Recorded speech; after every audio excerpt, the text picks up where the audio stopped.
اللہ کہیں گے قال ان لبستم الا قلیلا، نہیں تم رہے مگر اس دنیا میں تھوڑا ہی وقت، لو انکم کنتم تعلمون، کاش کہ تمہیں اس چیز کا علم ہوتا۔ اللہ سبحانہ و تعالی نے ان کی جانکاری کی نفی ہی کر دی، ان کو علم سے ناقص قرار دیا۔ افحسبتم انما خلقناکم عبثا، کیا تم نے یہ گمان کر لیا تھا کہ ہم نے تمہیں عبث، بے فضول، بے فائدہ، بغیر مقصد کے پیدا کر دیا تھا؟ یہ تھاٹ فریم چل رہی تھی کیا تم لوگوں کی؟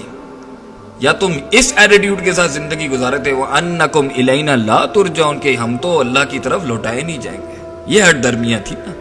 جاؤ اب چکھو جا کے اس عذاب کو۔ سورہ فرقان میں اللہ فرماتے ہیں جس دن ظالم اس دن کو دیکھے گا، اس کی ہولناکیاں دیکھے گا، تو اپنے ہاتھ چبانا شروع کر دے گا۔ دیکھیں ٹینشن کے اندر ناخن چبانا تو ہم نے سنا بھی ہے، دیکھا بھی ہے، لیکن کوئی اپنا ہاتھ کھا سکتا ہے؟ آپ میں سے کوئی یا میرے میں سے کوئی اپنے ہاتھ کو چبا سکتا ہے، دانتوں میں پیس سکتا ہے؟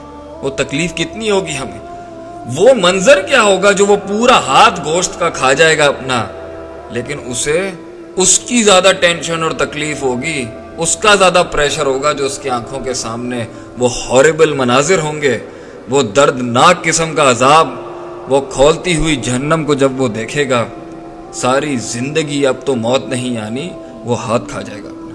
یقول یا لیتنی اتخذت مع الرسول سبیلا، کاش میں نبی صلی اللہ علیہ وسلم کو اپنا ان کے سبیل کے ساتھ ہوتا، میں ان کے رستے پر ہوتا، ان کے بتائے ہوئے پاتھ پر چلتا، ان کی بتائی ہوئی لائف جیتا، ان کے بتائے ہوئے ریچول اور مورلز پہ چلتا۔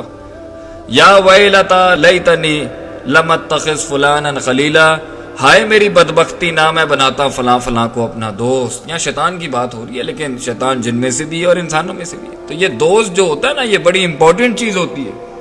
اور آج ہم نے اپنے دوستی کے کرائیٹیریا ہی بدل لیا، جو ہمیں سگریٹ، منشیات، نشاور چیزیں، گندی باتیں، گندے جوکس، فضول مذاق، فضول بحث، بےہودہ کام، فحاشی کے اور یعنی کے کام کی دعوت دیتا ہے، معاشرے کے رولز کو توڑنے کی دعوت دیتا ہے، چوری ڈکیتی پر حملوں کو اکساتا ہے، ڈس آنیسٹی، جھوٹ بولنا، غداریاں، ایک دوسرے کی مسلمانوں کے حقوق کو تلف کرنا، اس کی دعوت دیتا ہے، وہ آج ہمارا دوست ہے۔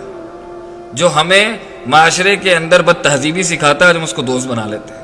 جو سب سے زیادہ لوگوں کو چال بازیاں کرنا جانتا ہے، معصوم مسلمانوں کو ان کی معصومیت کا فائدہ اٹھاتا ہے، وہ آج دوست ہے۔ تو یہی شیطانیت ہے، اور کیا۔ تو اس دن کہے گا ہائے کاش میں ان کو دوست نہ بناتا، ان شیطانوں کو۔ لقد اضلنی عن الذکر بعد اذ جاءنی، تحقیق کہ اس نے مجھے گمراہ کر دیا کہ جب آیا تھا میرے پاس اللہ کا ذکر اور نصیحت۔ وَقَانَ الشَّيْطَانُ لِلْإِنسَانِ خَذُولًا، اور شیطان انسان کو بے یار و مددگار چھوڑنے والا ہے۔ سورۃ الملک میں بھی ایسا ہی ایک رویہ، ایسی ان کی ایک ٹینشن ہے، ان کی سوچ کا، وہ ڈپریشن کا، وہ خوف کا عالم بیان کیا جائے، انسان نفسیاتی طور پہ پاگل ہو جائے گا، روئے گا دھوئے گا، کاش کاش کے الفاظ بولے گا۔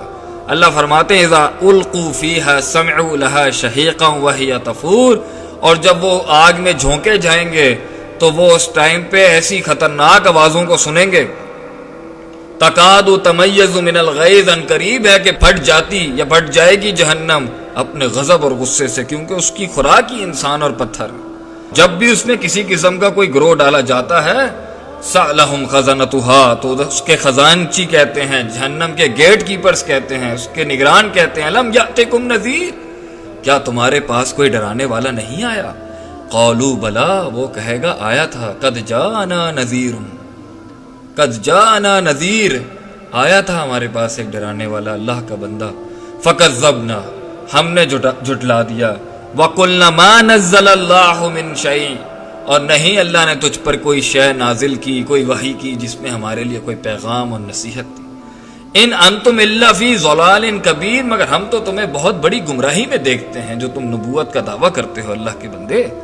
وقالوا لو كنا نسمع، آج وہ کہے گا لو کاش کاش میں سنتا، كنا نسمع او نعقل، کاش میں عقل رکھتا، سمجھتا باتوں کو، ما كنا فی اصحاب السعیر، نہ میں ہوتا جہنمیوں کے اندر۔ آج یہ سننا چاہتا ہے قرآن کو، آج یہ دروس سننا چاہتا ہے مسجد میں جا کے، آج یہ تفسیر سننا چاہتا ہے، آج یہ ترجمۃ القرآن پڑھنا چاہتا ہے، آج یہ عقل رکھنا چاہتا ہے کہ یہ پہاڑ، درخت، مویشی، انسان ایک پانی کے قطرے سے بن گیا، یہ آسمان، یہ چھت، یہ پلانٹس، یہ اینیملز، یہ مختلف مخلوقات ایسے نہیں آ گئی آج یہ سمجھتا ہے.